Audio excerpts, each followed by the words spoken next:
Nos place darles nuevamente la bienvenida a otra edición de su programa estelar, Hablemos de la Biblia, que en estos días de incertidumbre proclama un mensaje de paz, de seguridad y de amor. Un pensamiento inspirador dice así: quiero aprender la cuesta del Calvario, subir por ella como tú subiste, con valor silencioso y temerario. Señor, yo quiero ser como tú fuiste. Como es una costumbre sana en nuestro programa, queremos pedir a Dios en oración la intervención del Santo Espíritu. Vamos a orar. Oremos. Padre nuestro que estás en el cielo, es con gratitud en nuestro corazón, Señor, que venimos delante de ti para pedir la iluminación del Santo Espíritu. Bendice, Señor, a cada amigo oyente, a cada persona que está allí en las redes sociales, que está detrás de viendo, Señor, nuestra programación. Una bendición especialmente para ellos. En el nombre de Jesús, amén. Nuestro estudio para hoy lo he dado en llamar el Cántico de Moisés. Un principio de interpretación profético dice: todos los libros de la Biblia se encuentran y terminan en Apocalipsis. Todos los libros de la Biblia se encuentran, terminan y hallan su aplicación más plena en el libro de Apocalipsis. El libro de Apocalipsis es el gran final de la historia de la redención hacia la cual se mueven todos los libros de la Biblia. Un ejemplo patente es Génesis 3:15, que se desarrolla en minucioso detalle en Apocalipsis capítulo 12. Apocalipsis es un libro con mentalidad hebrea, pero escrito en griego. De hecho, su escritor es hebreo, el apóstol Juan. El libro está saturado de alusiones al Antiguo Testamento. De hecho, hay más de 1000 de ellas en el libro.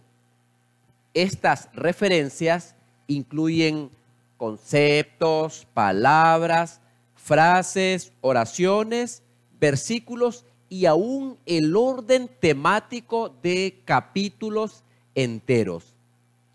Debemos recordar que el lenguaje judío se espiritualiza en el libro y se aplica a la iglesia cristiana. El libro de Apocalipsis es un libro para la iglesia, no para los judíos literales.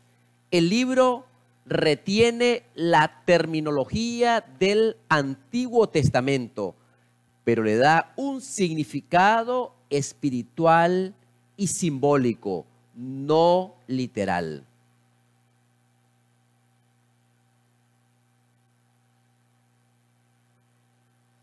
El libro es como un gigantesco rompecabezas o puzzle que tiene miles de piezas. Cuando estas piezas se juntan, se ve un maravilloso mosaico de verdades. Es como una sinfonía majestuosa que une cada parte de la Biblia para formar un concierto magistral. Elena de White escribió: en el Apocalipsis, todos los libros de la Biblia se encuentran y terminan. Aquí se halla el complemento del libro de Daniel. Uno es una profecía y el otro una revelación. Libro Los Hechos de los Apóstoles, página 467. Nuestro estudio para hoy, el Cántico de Moisés. No obstante, quiero introducir el estudio haciendo la siguiente pregunta. ¿Qué tiene que ver Moisés con la liberación del pueblo de Dios? ¿Qué tiene que ver Moisés con la liberación del pueblo de Dios? Y para ello vamos a poner como telón de fondo el cántico de Moisés que se halla en el libro de Apocalipsis, el capítulo 15, versículos 2, 3 y 4. Y nos dice de la siguiente manera: vi también como un mar de vidrio mezclado con fuego, y a los que habían alcanzado la victoria sobre la bestia y su imagen, y su marca y el número de su nombre, en pie sobre el mar de vidrio con las arpas de Dios. Y cantan el cántico de Moisés, siervo de Dios, y el cántico del Cordero, diciendo: grandes y maravillosas son tus obras, Señor Dios Todopoderoso. Justos y verdaderos son tus caminos, Rey de los santos. ¿Quién no te temerá, oh Señor, y glorificará tu nombre? Pues solo tú eres santo, por lo cual todas las naciones vendrán y te adorarán, porque tus juicios se han manifestado. Para poder entender el cántico de Moisés, hemos de analizar la historia del Éxodo en el Antiguo Testamento. Un principio de interpretación bíblica dice que todas las historias del Antiguo Testamento son realmente profecías. Por ejemplo, si tú en el libro de Apocalipsis puedes leer acerca de Jezabel, lógicamente tú tienes que estudiar la historia del profeta Elías para entender todo el contexto histórico. Analizaremos pues la historia del Éxodo como un tipo, como un símbolo de lo que ocurrirá al fin. Pues reitero, las historias del Antiguo Testamento son tipológicas, son profecías que tendrán un cumplimiento global, escatológico y relevante en los acontecimientos finales. Hemos dicho con anterioridad que en el libro de Apocalipsis confluyen todos los libros de la Biblia. Es decir, Apocalipsis es como el gran océano de la Biblia hacia el cual confluyen los 65 libros restantes de la Biblia. El Apocalipsis es la revelación de Jesucristo que Dios le dio para manifestar a sus hijos las cosas que deben acontecer pronto, enviándola a través de su ángel a su siervo Juan. Así que analizaremos la historia del Éxodo como un tipo, como un símbolo de lo que ocurrirá al fin del tiempo. Y vamos a poner eso en perspectiva y comenzaremos diciendo lo siguiente: el pueblo de Israel se hallaba cautivo en la tierra de Egipto. Realmente el pueblo estaba siendo oprimido, estaba en servidumbre al faraón. Vamos al libro de Éxodo, leeremos el capítulo 2, los versículos 23 al 25. El contexto es la servidumbre del pueblo de Israel. Aconteció que después de muchos días murió el rey de Egipto, y los hijos de Israel gemían a causa de la servidumbre y clamaron, y subió a Dios el clamor de ellos con motivo de su servidumbre. Y oyó Dios el gemido de ellos, y se acordó de su pacto con Abraham, Isaac y Jacob.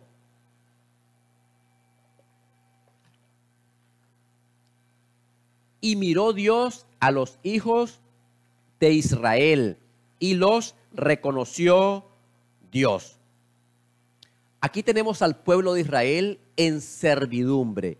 Literalmente el pueblo estuvo en la tierra de Egipto, en Gosén, por 215 años.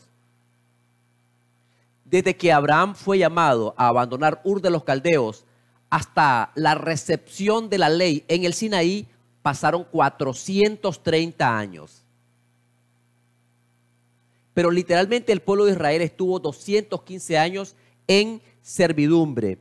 Dios quería que Israel les sirviera, pero primero debía de librarlos del servicio del faraón.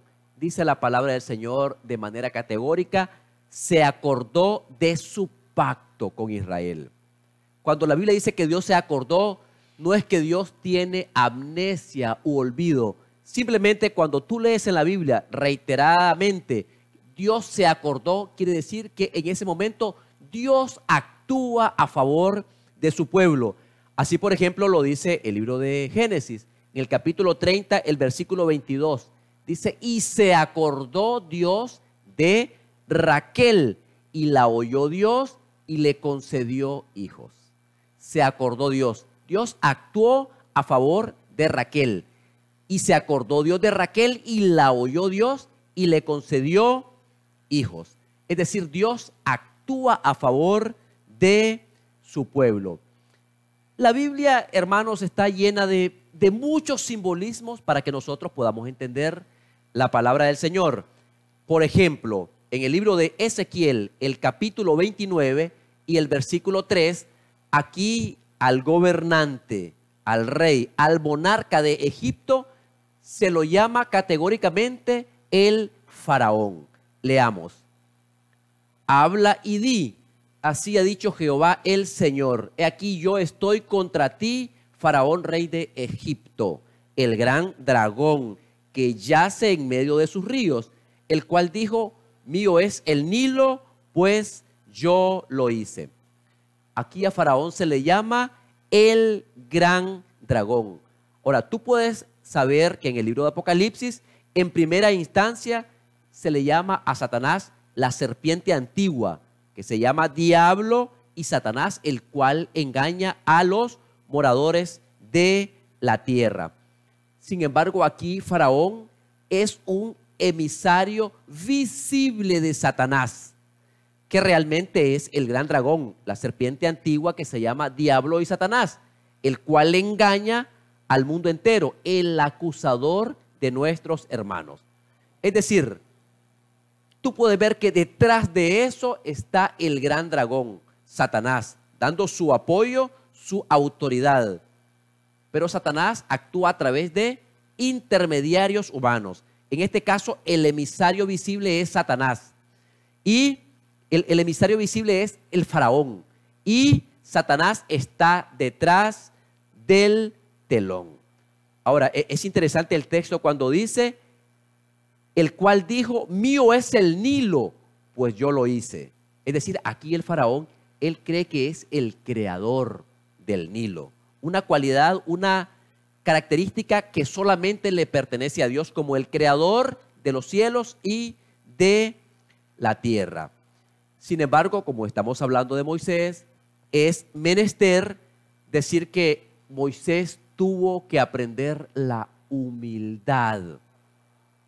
Moisés tuvo que aprender lecciones de dominio propio antes de dirigir al pueblo de Dios.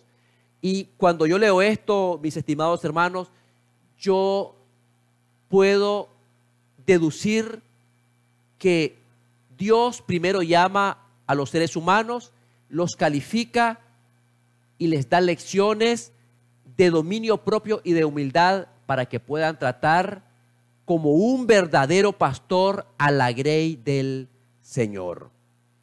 Moisés tuvo que aprender lecciones de humildad para que luego Dios pudiera usarlo. Es decir, Moisés había pasado 40 años en Egipto. Los primeros 12 años de su existencia terrenal, básicamente lo pasó con su madre Jocabed, quien lo instruyó en la ley, en la Torá, en la ley de Dios. Sin embargo, el resto, hasta los 40 años, tuvo que estar en la corte del faraón. Luego Dios tuvo que mandarlo los próximos 40 años al desierto para desaprender lo que había aprendido en Egipto. Una escritora inspirada dice literalmente respecto de Moisés: mientras vivía en el exilio, el Señor envió a sus ángeles para que lo instruyeran especialmente con relación al futuro.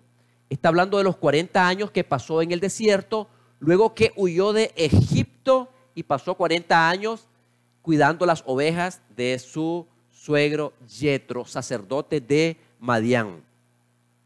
Allí aprendió más plenamente las grandes lecciones del dominio propio y la humildad. Lecciones, mis estimados hermanos, que tú y yo debemos aprender en la escuela del desierto, en la escuela de Cristo. Pastoreó las manadas de Yetro y mientras llevaba a cabo sus humildes deberes como pastor, el Señor lo estaba preparando para que se convirtiera en el pastor espiritual de sus ovejas, a saber, al pueblo de Israel. Había sido Moisés plenamente calificado para pararse como general a la cabeza de los ejércitos del Señor.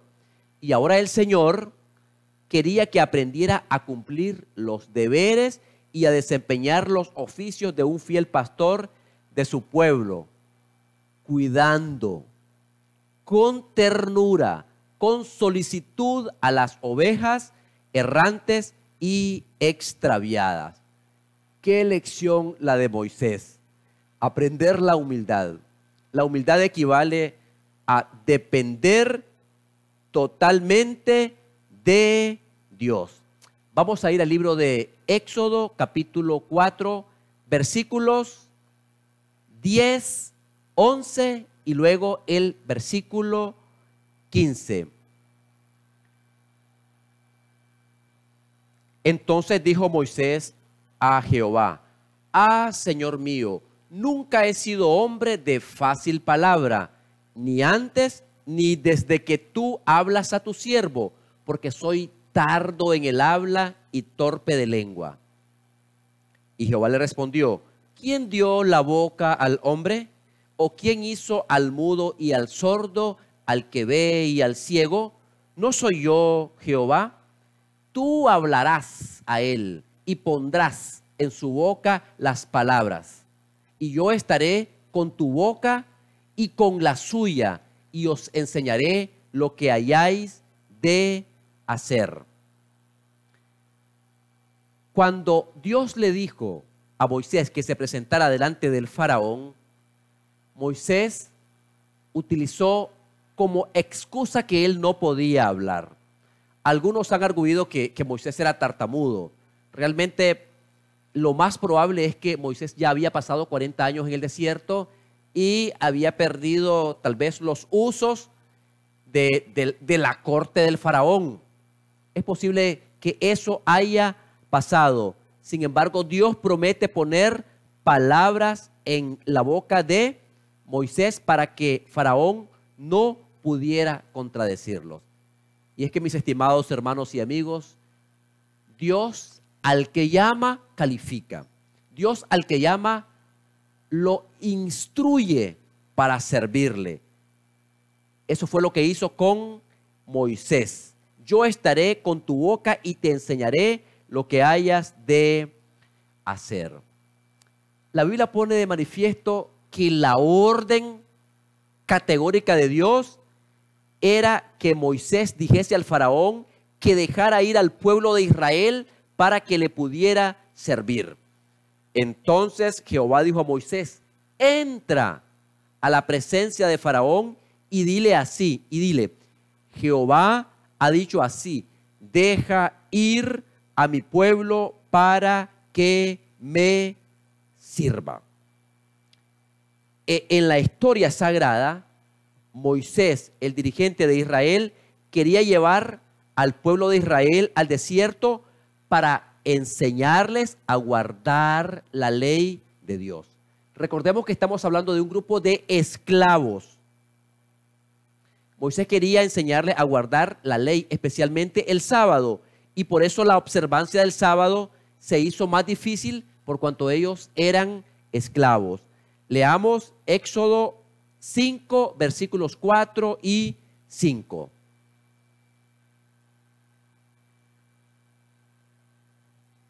Entonces el rey de Egipto les dijo: Moisés y Aarón, ¿por qué hacéis cesar al pueblo de su trabajo?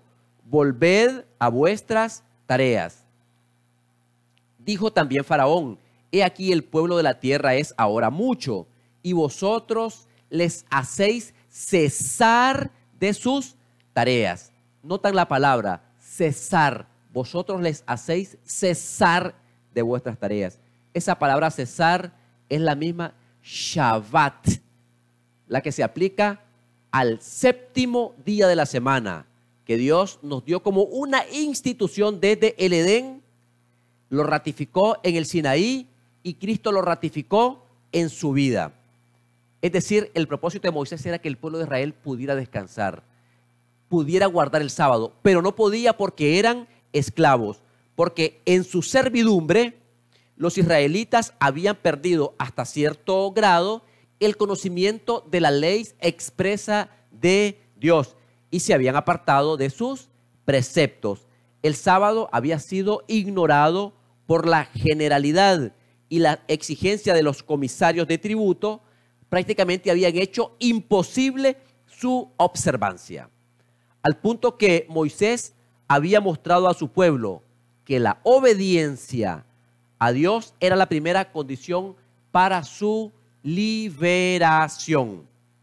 Es decir, la observancia del sábado por Israel enojó al faraón e hizo que la servidumbre de ellos fuera tanto más amarga, porque ahora trajo más trabajo, más opresión, más servidumbre al pueblo de Israel. A Satanás, como al faraón, le molestó el hecho de que querían observar el sábado. Porque sabes una cosa, Satanás tiene un odio prevaleciente, un odio mayor al sábado del cuarto mandamiento. Satanás tiene un odio acérrimo contra el cuarto mandamiento, especialmente contra el sábado. Conocemos la historia sagrada. Dios derramó plaga sobre los egipcios porque Dios quería persuadirlos de buena manera para que ellos dejaran ir al pueblo de Israel. Pero Faraón reiteradamente endureció su corazón, no se arrepintió. Y sabes una cosa, la historia se repetirá. En el contexto de las plagas del Apocalipsis, tampoco la gente se arrepiente cuando caen las plagas, sino que se endurecen más. Porque sabes una cosa, cuando Dios a veces nos prueba o envía alguna enfermedad o algo a nuestras vidas, generalmente ocurren dos respuestas del ser humano. O nos ablandamos como la cera se derrite bajo la acción del sol y nos derretimos delante de Dios, nos arrepentimos y nos volvemos con el corazón contrito y humillado, o nos endurecemos como la arcilla se endurece bajo la acción del sol y nos volvemos más obstinados y nos aferramos en nuestra porfía. Y es exactamente esa segunda reacción la que ocurrió con el faraón. Todas las calamidades que habían ocurrido, lo que hicieron fue endurecer tanto a Faraón como a los egipcios contra el pueblo de Dios. De manera que cada plaga que caía en Egipto endurecía más y más el corazón de Moisés, del faraón. El endurecimiento del faraón era progresivo, era cada día mayor, pero Jehová endureció el corazón de Faraón y no quiso dejarlos ir. Y le dijo Faraón: retírate de mí, guárdate de que no veas mi rostro, porque en cualquier día que vieres mi rostro, morirás. fue la amenaza del faraón. Ahora nosotros conocemos por la palabra del Señor que esconder el rostro es señal del abandono de Dios. Y la verdad que ya el rey David lo dijo en la palabra del Señor. Dijo David: no escondas tu rostro de mí, no apartes con ira a tu siervo, mi ayuda has sido. No me dejes ni me desampares, Dios de mi salvación. Aunque mi padre y mi madre me dejaren, con todo Jehová me recogerá. Ahora, en el contexto del Éxodo, los hogares de los israelitas fueron sellados con una señal protectiva. Vamos al libro de Éxodo, el capítulo 12, versículos 7 y 13. Veremos cuál fue esa señal en los hogares de los hebreos. Y tomarán de la sangre y la pondrán en los dos postes y en el dintel de las casas en que lo han de comer.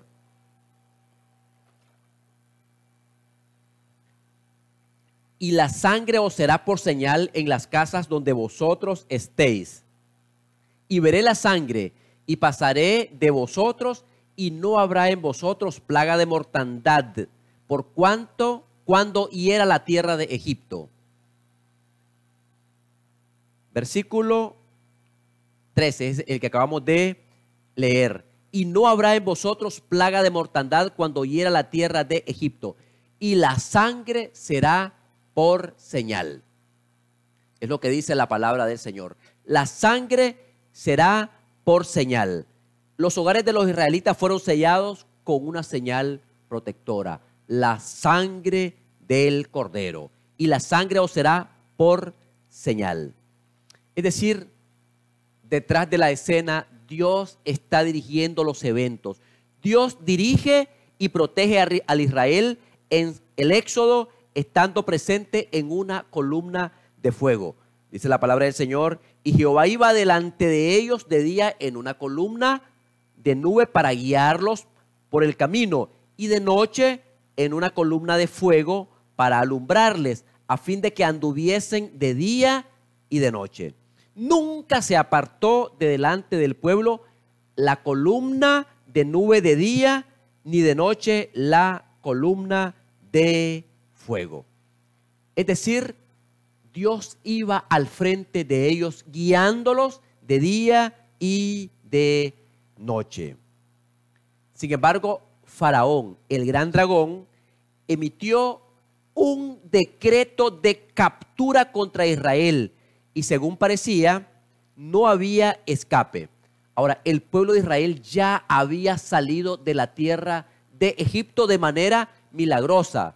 Dice la palabra del Señor que había salido con brazo extendido, porque Dios había hecho señales sobrenaturales. Ahora el pueblo de Israel se halla en un momento de apuro, de suprema angustia. Hay un decreto de muerte de parte del faraón. El pueblo de Israel prácticamente se hallaba encerrado. No tenía, desde el punto de vista humano, no había escapatoria alguna, porque Faraón dirá de los hijos de Israel. Pensaba Faraón para sí: encerrados están en la tierra, el desierto los ha encerrado.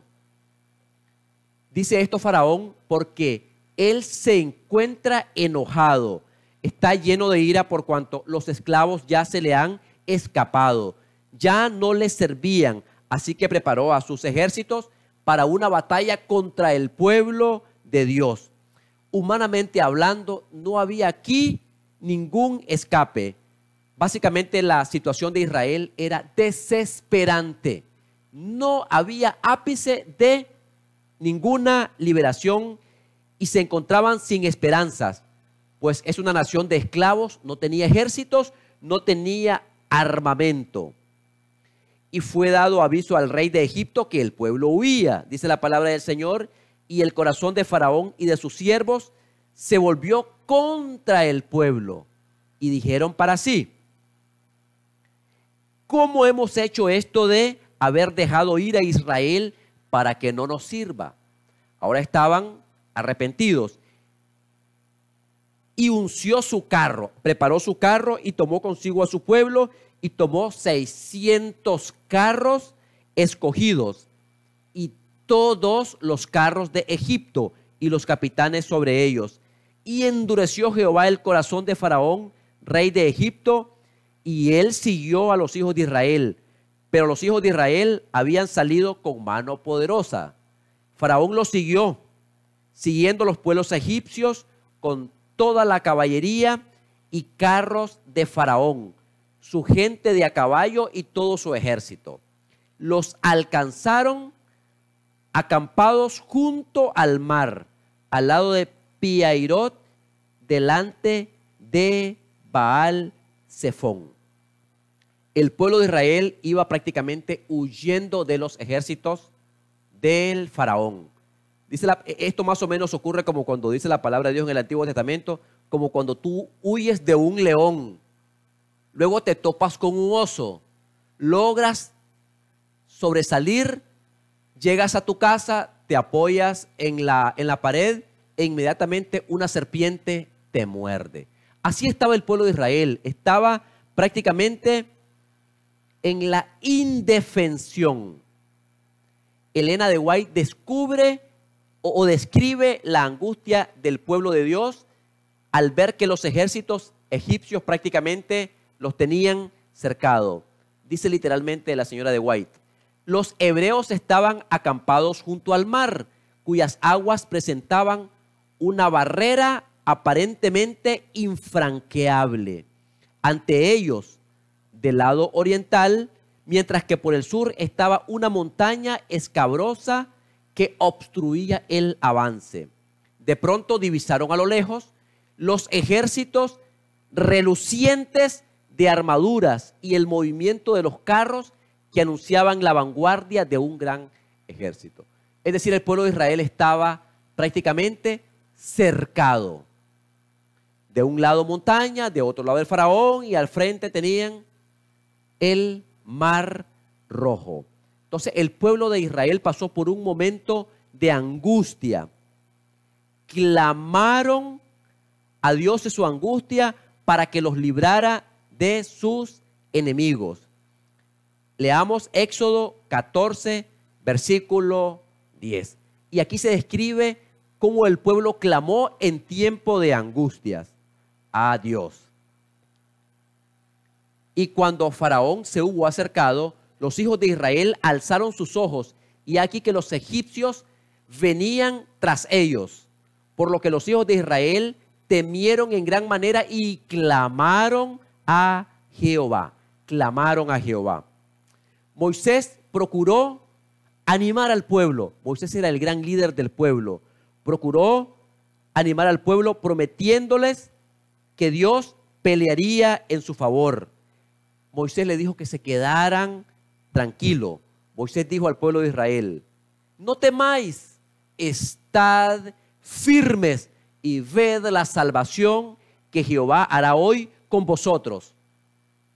Porque los ejércitos que hoy habéis visto, nunca más para siempre los veréis. Qué hermosas palabras de Moisés para animar al pueblo. Jehová peleará por vosotros y vosotros estaréis tranquilos. Mis hermanos, qué lección espiritual. Dios puede pelear nuestras batallas y podemos estar tranquilos. Es hermoso que Dios le dijo a Moisés que utilizara su vara para abrir el mar Rojo. La vara de Moisés es un símbolo de los juicios de Dios sobre los egipcios. Y fue esa misma vara que Dios le dio a Moisés la que dividió el mar Rojo. La vara en la Biblia es un símbolo de los juicios de Dios. Leamos Éxodo 14, versículo 16. Aquí Moisés usa su vara, la que Dios le había dado. Y tú alza tu vara y extiende tu mano sobre el mar y divídelo, y entren los hijos de Israel por en medio del mar en seco. Moisés utiliza la vara. Es interesante que apenas Moisés hubo tocado con su vara, las aguas se dividieron o secaron para preparar un camino de escape para el pueblo de Dios.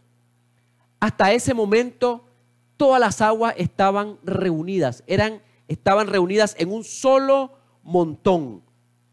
Las aguas eran una especie de amenaza, era una especie de obstáculo para el pueblo del Señor. Es decir, mientras las aguas del Mar Rojo estuvieran reunidas en un solo montón, prácticamente no había escape para el pueblo de Israel. Pero Dios puede abrir un camino en medio del desierto. Allí donde tú te encuentras, cuando tú piensas que tus problemas son insolubles, que no tienen solución, Dios puede abrir un camino en seco en medio del desierto. Allí cuando tú tienes problemas y no tienes comida para tus hijos, Dios puede servir una mesa en el desierto con el alimento y con la riqueza de los mismos enemigos. Dios pelea por su pueblo. Así que todas esas grandes aguas eran un obstáculo para el pueblo del Señor. Ustedes saben que en el Apocalipsis, en el contexto de la sexta plaga, dice la palabra del Señor que las aguas del río Éufrates se van a secar para dar paso a los reyes del oriente. Es decir, en la Babilonia apocalíptica, en el gobierno que se opone a Dios, como Babilonia se ha unido con los reyes de la tierra, profanando y cometiendo adulterio espiritual, fornicando con los reyes de la tierra, buscando su apoyo político, dice la Biblia que en un momento las aguas del río se secaron. Es decir, las aguas en la Biblia es muchedumbres, naciones y lengua. Es decir, estos reyes de la tierra van a apartar, a quitar su apoyo a la Babilonia escatológica del tiempo del fin y la dejarán sola para dar paso a los reyes del oriente, es decir, a la venida de Cristo. Dice la palabra del Señor en Éxodo 14, 19 y 20. Hay una declaración hermosa de cómo Dios estaba actuando.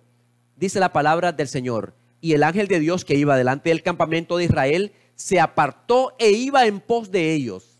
Y asimismo la columna de nube que iba delante de ellos se apartó y se puso a sus espaldas. Versículo 20.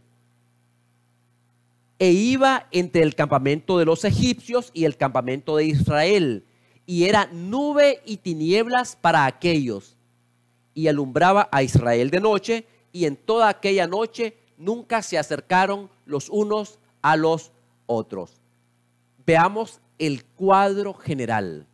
Dice la palabra del Señor que el mar se dividió en dos, y el pueblo de Israel pasó en seco, y volvió el mar en seco, y las aguas quedaron divididas. Ahora, cuando los egipcios estaban a punto de lanzarse contra el pueblo de Dios, una plaga de tinieblas cayó sobre ellos. Recordemos que una nube iba delante del pueblo de Israel, guiándolos de noche, y se volvía una columna de fuego para protegerlo de la intemperie, del frío extremo en el desierto por la noche. Entonces lo que hizo Dios fue que que se puso a sus espaldas. Es decir, una plaga de tinieblas cayó sobre ellos. Ahora, qué interesante. Esa misma luz iba guiando al pueblo de Israel. Era una nube de tinieblas para el pueblo egipcio, pero a la vez alumbraba a Israel de noche. Qué hermoso el Señor. Trajo oscuridad, tinieblas a los enemigos del Señor. Pero entonces he aquí que al acercarse las huestes egipcias, creyéndolos presa fácil, la columna de nube se levantó majestuosa hacia el cielo, pasó sobre los israelitas y descendió entre ellos y los ejércitos egipcios. Se interpuso como muralla de tinieblas entre los perseguidos y los perseguidores. Pero a medida que la oscuridad de la noche se espesaba, la muralla de nubes se convirtió en una luz para los hebreos, inundando todo el campamento con un resplandor semejante a la luz del día. Qué hermoso, mis hermanos, cómo Dios puede utilizar los mismos elementos. Esa columna era tinieblas para el pueblo de Egipto, pero el pueblo de Israel tenía gran luz. Dios es hermoso en sus actos. Leamos el libro de Éxodo, capítulo 14, versículos 24 y 25. Aquí tenemos a Dios mismo que se pone al frente de la batalla.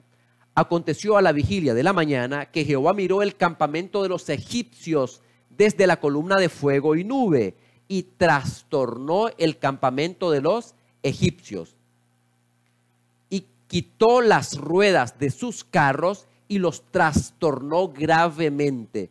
Entonces los egipcios dijeron: huyamos de delante de Israel, porque Jehová pelea por ellos contra los egipcios. Aquí tenemos a Dios mismo que toma el campo de batalla en favor del pueblo de Israel. Ya he dicho que Dios pelea las batallas de su pueblo. Los egipcios entraron en pánico y se confundieron. Hasta entonces se dieron cuenta que al estar luchando contra el pueblo de Israel, era prácticamente como que estuvieran luchando contra Dios. Se dieron cuenta que al luchar contra el pueblo de Dios, estaban luchando contra el Dios del pueblo. Dice la palabra del Señor que a la vigilia de la mañana, Jehová miró el campamento de los egipcios. Es decir, fue en la mañana cuando hubo liberación. Un pensamiento de la sabiduría popular dice que después de la noche viene el amanecer. Después que la noche está oscura y hay una oscuridad espesa, cuando más espeso está a punto de amanecer. Cuando las cosas parecen que se nos salen de control, es cuando Dios está a punto de actuar. Dice la palabra del Señor que a la vigilia de la mañana fue cuando vino la liberación del pueblo de Israel. La vigilia de la noche. Dice un comentario bíblico que la vigilia de la noche de los hebreos duraba aproximadamente desde las 3 de la mañana hasta la salida del sol. Es decir, cuando la Biblia dice la vigilia de la mañana, se refiere al periodo entre las 3 de la mañana hasta más o menos hasta la salida del sol, hasta las 6 de la mañana aproximadamente. Lo que en ese momento, cuando el pueblo de Israel ocurrió, aparentemente o posiblemente ocurrió a las 5:45 de la mañana. Es decir, mis estimados hermanos, después de la noche espesa viene la liberación. Cuando el sol se levantó, las aguas se secaron o dividieron y se tornaron enemigos de los egipcios. Dios secó las aguas y las volcó en contra de los ejércitos del faraón. Dios usa la misma fuerza de la naturaleza en contra de los enemigos de Israel. Entonces Moisés extendió su mano sobre el mar y cuando amanecía, el mar se volvió en toda su fuerza y los egipcios al huir se encontraban con el mar. Y Jehová derribó a los egipcios en medio del mar y volvieron las aguas y cubrieron los carros y la caballería y todo el ejército de Faraón. Dice la palabra del Señor, no quedó de ellos ninguno. Así salvó Jehová aquel día a Israel de mano de los egipcios. E Israel vio a los egipcios muertos a orilla del mar. Y vio Israel aquel grande hecho que Jehová ejecutó contra los egipcios. Y el pueblo temió a Jehová. Y creyeron a Moisés, siervo de Jehová. Es interesante que cuando el mar Rojo se abre, es decir, cuando las aguas se secaron, quedó preparado un camino para la liberación del pueblo del Señor. Según el libro de Salmos, cuando todo esto ocurrió, el secamiento del río o el secamiento de las aguas del Mar Rojo estuvo acompañado de truenos, de relámpagos, de un gran terremoto y una precipitación torrencial. Vamos al libro de Salmos, el capítulo 77, versículos 15 al 20. Salmos 77, 15 al 20. Hace una descripción de lo que ocurrió en el cruce del Mar Rojo. Con tu brazo redimiste a tu pueblo, a los hijos de Jacob y de José, Selah.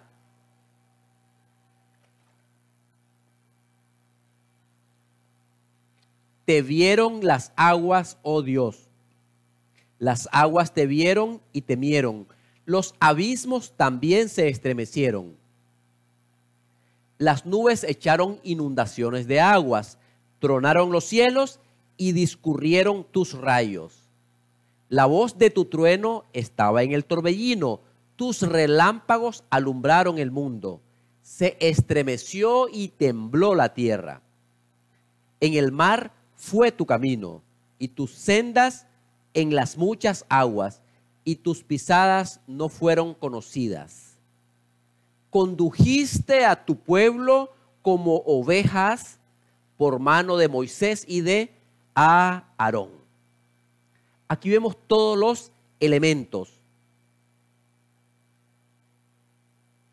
Dice la palabra del Señor que tronaron los cielos, hubo rayos, trueno, se estremeció y tembló la tierra. Ahora, es importante que la destrucción para los enemigos vino cuando se levantó el sol. Dice la Biblia que esto aconteció a la vigilia de la mañana, es decir, cuando amanecía. Y cuando amanecía, el mar se volvió con toda su fuerza. Y los egipcios, al huir, se encontraron con el mar y Jehová derribó a todos los egipcios en medio del mar. Ni un solo egipcio, ningún solo enemigo sobrevivió. Dice la palabra del Señor de manera clara y contundente, de manera meridiana, no quedó de ellos ni uno.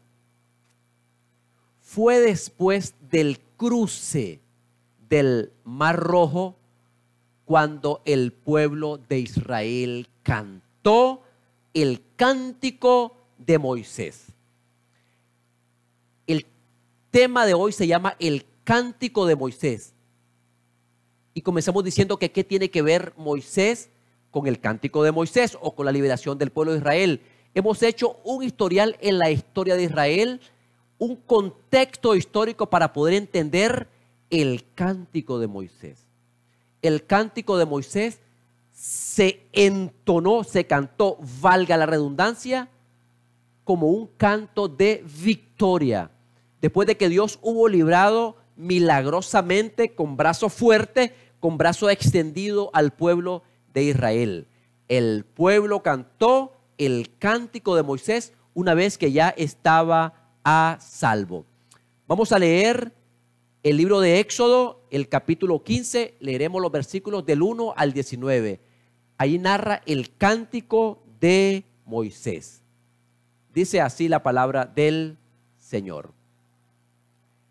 Entonces cantó Moisés y los hijos de Israel este cántico a Jehová y dijeron: cantaré yo a Jehová, porque se ha magnificado grandemente, ha echado en el mar al caballo y al jinete.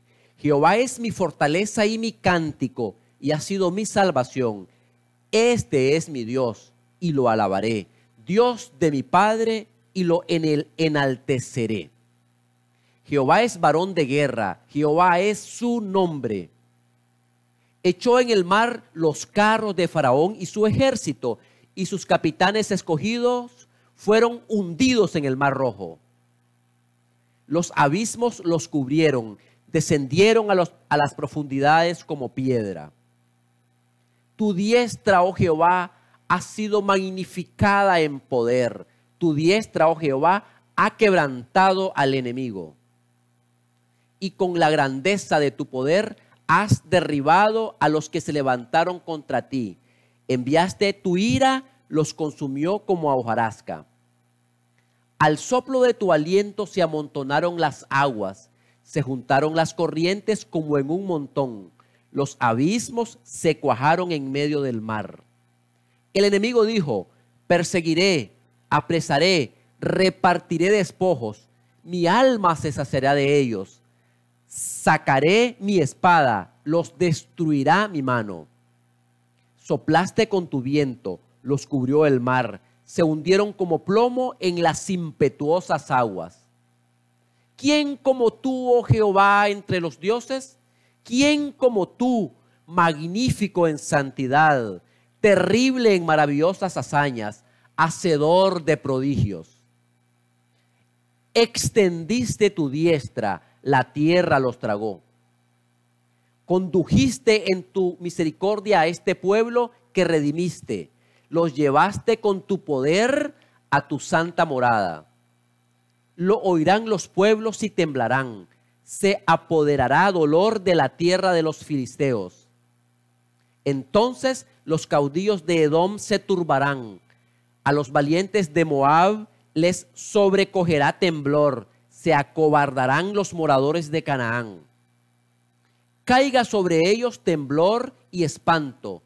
A la grandeza de tu brazo enmudezcan como una piedra hasta que haya pasado tu pueblo, oh Jehová, hasta que haya pasado este pueblo que tú rescataste.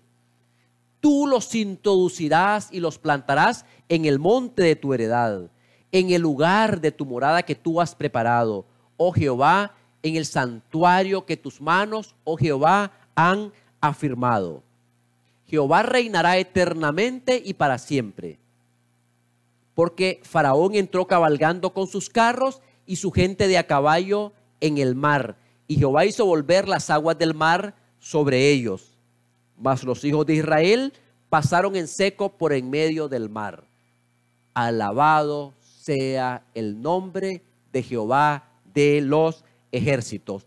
Dios llevó luego a su pueblo al monte de su santidad, donde él iba a reinar para siempre.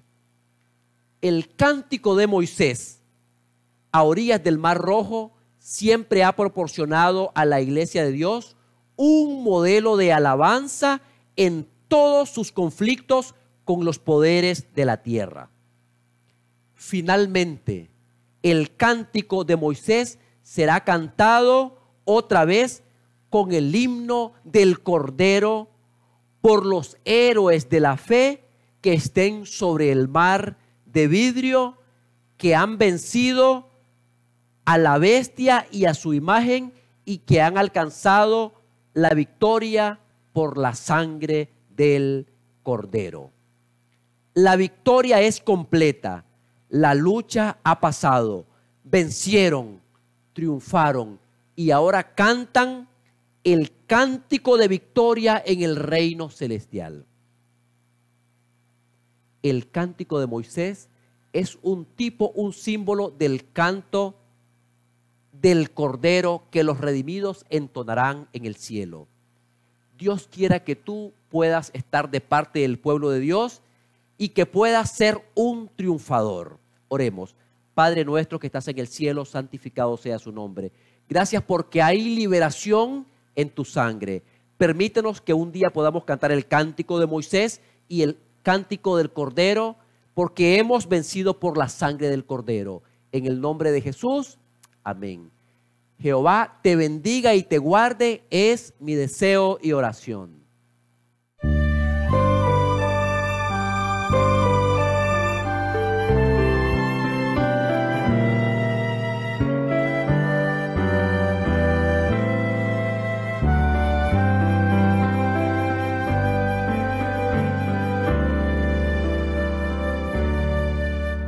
He oído de una tierra hermosa y soñada, un lugar en donde la alegría es total. Con mis ojos la diviso no muy distante, mis oídos ya escuchando música están. Cansadora es la vida aquí de este lado, y mis brazos casi ya no pueden remar. Agotados y heridos por tantos días, necesito encontrar el puerto de amor. Después del río existe un lugar para mí. Después del río existe paz. Después del río habrá felicidad sin fin. Con mi Jesús voy a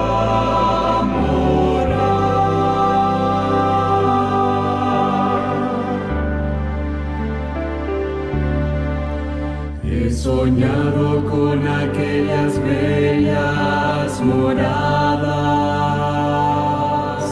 que ninguno ha visto en este mundo jamás,